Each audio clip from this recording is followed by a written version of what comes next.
สบายดีเด้อพ่อแม่พี่น้อง FC สุขุสุขคนพบพอกับช่องบ้านนายคือเก่าเนาะ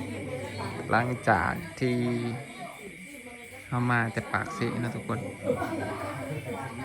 มาแต่สองรถแปลงรถอยู่บ้านเฮาอันมีงานทุกคนเอ้ยสายป่านตกซาเล็กเหมือนนี่ตกเวทนี่แหละเบิ่งพากันมาอย่างนะทุกคนขี่ซาเด่งไปกับอีพอเบิ่งเวทนี่และเราดีคุมบ่สายป่านตกรถไปพากันอย่างมันก็งานกรรมอย่างสายป่านนะทุกคนนี่ดิ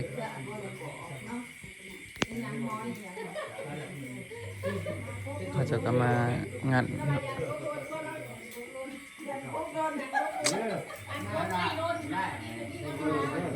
ตกรถอันนั้นเจ็บหัวบ่มันเจ็บบอดอื่นนำบ่เจ็บใส่นี่เจ็บหัวเจ็บแก้มโดะแสดงว่าลงข้างหลังบ่ง่ายเงือกอย่างสิโดะแล้วแซ่ป้านั่นขี่อันนั้นซาเล้งขี่ทั้งซาเล้งนั่งตัวขันซาเด็งค่ะเลยโอ้นั่งตัวขันซาเด็งค่ะพอแล้วก็ครับผีคุ้มอาจจะถือคุ้มค่ะนะแล้วเห็นเราคิดว่ามันเป็นคุ้มใหญ่เด็กคุ้มโมได้ใหญ่ดีแค่ดีแห้งเลยหัวส่วนลงไปไปกัน2 คนนี่ทุกคนเมื่อนี้ก็งานกรรมหัวหนูหัวไข่โอ้แกมไข่เดี๋ยวก็เจ็บขาของมันเอาหัวลงเลยเอาหัวลงใส่ผืนอันนั้นซีมิดนั่นทางยาง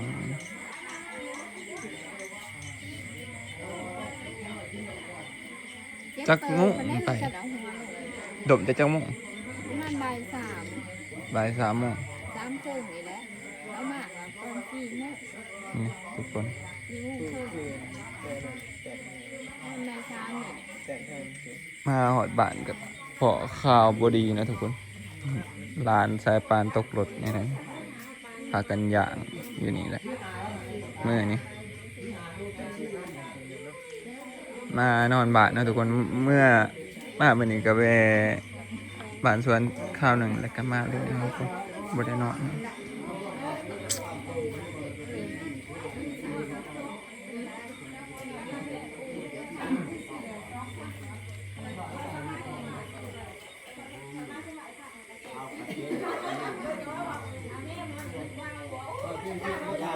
สายป่านถึงอันสายป่านตกรถแต่ก็ YouTube อีกบ้านส่อง YouTube จะเป็นจังได๋คือว่ามันลงคลิปบ่ได้ถึกแบนมันถึกแบน7 มื้อพี่น้องจักมันยังสารพัดติดเด็กให้โกดติดเด็กแล้วก็ความโปความมุนแห้งมันให้กดได้อย่างไปกดไปแสดงอันต้องได้กดไปบ่กดแล้วมันเข้ากดแต่อันเดียวก็บ่ได้บ่มันมีคำขึ้นมาให้เฮากดบ่2เฮานะมันเป็นแนวนอนไปทางไหนกดคันแม่นแนวจะกดทางไหนซะจะกดเบิดบ่ได้กดเบิดกดตามคำถามที่เขาถามเฮาหั่นมันสิมีคำถามขึ้นมาบ่2เฮาอันมีแนวนอนไปทางไหนมีแนวนอนไปทางโกหรือว่าอนาจารแนวอื่นบางเทื่อเฮากดแต่มันบ่แม่นมันก็ขึ้นมันก็ผิดคันมันถือค่ะมันก็ขึ้นสีเขียวมันถือตัวอะไรเนี่ยจ้ะแนวนอนทางโปแน่ทางเด็กแน่ความอนาจารแน่เรื่องบุญถ่ายยังอนาจารนั่นเนาะแบบคลิปภาพหน้าปกเกี่ยวกับภาพหน้าปกแน่ได้อย่างตายได้พี่น้องเลยอยู่ซื่อๆก็เป็นคือจังว่าสะถ่ายกับบริถ่ายเอาอย่างถ่ายชีวิตประจำวันแต่มือก็ยังอันนี้เนาะ YouTube นี่สิเอาจะได้ปานนะพี่น้อง จ้าเขาสำนึกเขาบอกให้ถ่าย เป็นบ่ส่องหายเตียงท้องอิหยังก็ยังว่าปิดก็ย้อนทายเล็กน้อยนั่นแหละ อืม ปิดสร้างรายได้เบิดสอง เขาซ้อมเลยเหรอ เออสองบ่าวเตียงท้องสองไอเตียงท้องนะทุกคนถึกปิดคือกันปิดเบิดสองเลยก็จะตั้งสองใหม่นะ จนสิได้ตำทรงใหม่มาหาเรา ตั้งเลยดิมันปิดเลยปิดเลยผิดกฎสงสัยผิดกฎที่แบบไอเราไปถ่ายเด็กหน่อยหาบเครื่องหาบของ มันเป็นห้องข่อยกับไข่แบบว่า ถ่ายอีปานขายของหาบของแม่นบ่ บ่ได้หามันคือของ อันนี้มันคล้ายๆอันนั้นเกี่ยวกับเด็กหน่อย มันก็ถือปิด ขนาดส่องใหญ่ๆเขายังปิดเบิดเลยถึงปิดนะ ลูกวางตายแล้วคำนึงปิวเวิร์ด กันปิวเวิร์ด ถึงเจ้าทุกนอนถึงไฟปิวเวิร์ดกระตุกเจเวิร์ด โอ้ แค่เดียวคนเดียวยังพอดับไปเนาะ ตายแล้ว เส้นใหม่เด้อวันนี้ตายได้เนี่ยเป็นผู้ได้คนหนึ่งว่าปิวไปเบิร์ด คันสมมุติว่ามันผิดกฎกับผิดเบิดนำกัน เจ้าเฮ็ดพิษกับพิษทั้งข่อยรอนเฮ็ดพิษกับพิษทั้งข่อย อืม แม่คิงเฮ็ดพิษกับพิษทั้งข่อยพิษเบิดดวงเบิดเลย มันเสื่อมกันเนาะ พี่แน่แต่มันเป็นข่อยผู้เดียวตัวนี้ เพราะว่าเอาพยายามบ่ถ่ายเด็กน้อยเพราะว่าช่วงนี้ฮะมันกด YouTube มันออกมาใหม่มันบ่ให้ถ่ายเด็กน้อยลงติตายแล้วก็สิถือปิดอีกเทื่อหนึงก็บ่ได้เบิดละ สมัยนี้มันแห้งบ่คือแต่เจ้าจังนั้นหน่อย เออ หาผู้ติดตามหนักได้เลยเนี่ย แก้วนี้ยังเพื่อสิบืนเอาแต่ละเถื่อถ่ายคลิปพี่น้องเอ้ย เดี๋ยวนี้ก็ เพื่อสิได้แต่ละกีบแต่ละบาทบ่แม่นเรื่องง่ายๆคือช่วงสมัยก่อนๆนี่คือยังว่า YouTube บ่หลายแล้วก็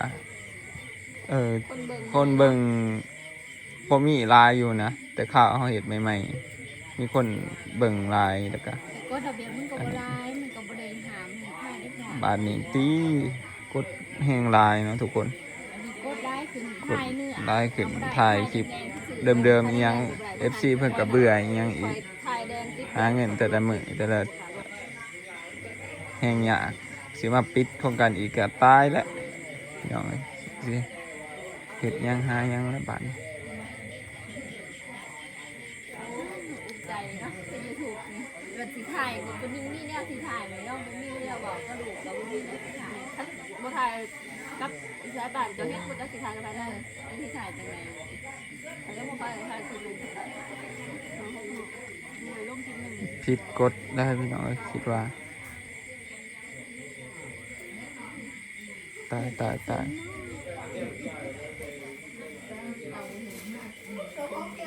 เดี๋ยวพี่น้องบรรยากาศอยู่บ้านเนาะมื้อนี้งานกำลานตกรถอันนี้ก็ได้เรื่องรถเรื่องล่างก็คือเห็นนั่นแหละพี่น้องเอาไปแปลงเลยเนาะแปลงเป็นมือกลัวแล้วก็กลับมาบ้านครับว่าล็อกบ่ได้คือเก่าอีกแล้วพี่น้องเป็นคือเก่าตอนอยู่หานตอนอยู่ยังเขาจะเฮ็ดให้แล้วล็อกไหลเนาะทุกคนพอขี่มาหอดบ้านปึ๊บจอดว่าสิล็อกกดล็อกมาแล้วประตูล็อกบ่ได้คือเก่าอัดแหนนปัจจุบันนะยังล็อกบ่ได้นะ สิแกะแนวใดนะนี่ก็สิมาจากได้เห็ดเลยพี่น้องบัดสิไปเบิ่งคันใหม่อยู่เพราะว่าอันทางหารเพิ่นก็แนะนำว่าสิเอาจังได๋คือกันเนาะสิเปลี่ยนคันใหม่บ่จังซี่คันใหม่มันก็ถ้าเป็นสายเดิมก็แพงต้องได้ตื่มเงินอีกนะพี่น้องใหญ่พวกอีกก็จะทาถือตัวมันดีก็สิใครแน่ได้พี่น้องถือโตวเขาจะเห็ดระบบไฟอีหยังมันโอเค ตัวกับตัวนี้นี่โอ้รู้สึกว่าปัญหาเอาพี่น้องเดี๋ยวคลิปนี้เอาไว้สำหรับเด้อพอกันใหม่คลิปหน้าวันนี้อัปเดตเบิ่งคนมาเต็มเหือนเนาะมางานกรรมสายป่านพอกันคลิปหน้าบ๊ายบาย